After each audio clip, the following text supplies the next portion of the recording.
Xiaomi Redmi 10 Power release date is set to be on May 20, 2022. The mobile will be available in various of color variants. Redmi is popular with its value offerings in the market. Let's talk about the specification of this phone.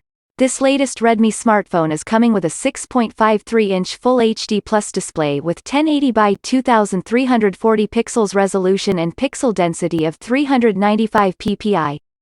This phone comes with a waterdrop notch, where you have the front selfie camera at the top. The phone screen also gets protected by Corning Gorilla Glass 3. 19:9 aspect ratio provided this device with 83% screen-to-body ratio. The device is running on MIUI version, which is built over Android 11 operating system.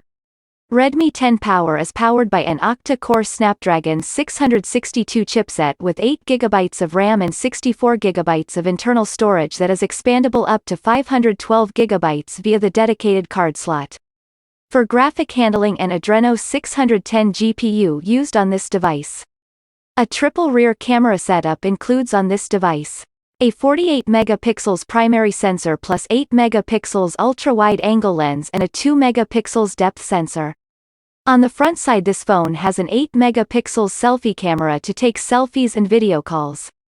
Redmi 10 Power comes with a large 6100 mAh battery with 18-watt fast charging support via USB Type-C port. In addition, this phone also included these features such as dual SIM, a USB Type-C port, rear-mounted fingerprint sensor, infrared, face unlock, headphone jack, Wi-Fi, Bluetooth 5.0, 4G VoLTE, GPS, light sensor, proximity sensor and accelerometer. What do you think about this phone? Leave comment below and don't forget to like, share and subscribe to my channel as well as press the bell icon to be notified of my new upcoming videos. Thanks for watching.